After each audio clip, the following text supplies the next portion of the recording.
Lek Ndresha, 78 vjeç, prej 4 ditësh ka humbur kontaktet me familjen e tij. I moshuari është banues në fshatin Torovic. 4 ditë më parë ka marrë pjesë në një ceremoni martore në shkrel të Malësisë së Madhe.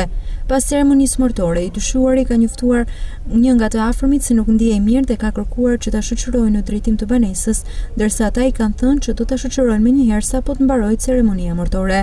Familjarët dyshojnë se babai i tyre ka dalë për të kërkuar makina të rastit dhe më pas u zhdukur. Gzim Ndresha, i djalit moshuarit të humbur, thotë se si babai i tij nuk ka patur probleme të theksuara shëndetësore, por gjatë varrimit 78 vjeçari nuk është ndier mirë dhe kjo supozohet të jetë edhe arsyeja pse ai është larguar. Është në formë të rregullt, nuk ka lëviz shumë, është i patakatshëm, ka shku te miku i vet te daja një se vdes daja, ka shku në varrim, nga varrimi është largu.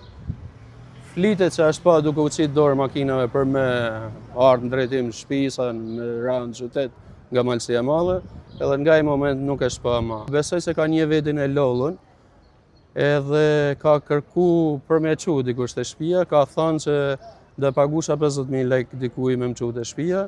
E kanë thënë sa të hambukët bëhet varrimi, bazë të rregullave, na çojmë kudo, se e ka vënë vetin para përgjegjësisë, ka menuar se s'ja del dot me ne më prapë në kryet venit me njerëzit.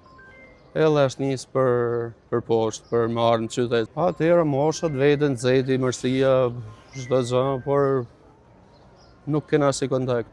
Na ka animu Bashkia e Koplikut me drona, me çdo lloj mënyre, me qenë kena shku shumë njerëz, marrë malin, marrë, do me thënë nga ku menoshëm se mund kënë lëviz, por asnjë detaj akoma. Familjarët e Lek Ndresha i bën thirrje çdo personi që mund të ketë parë të moshuarin të njoftojë familjarët, ndërsa në të njëjtën kohë po vijojnë edhe kërkimet e policisë së Malësisë së Madhe.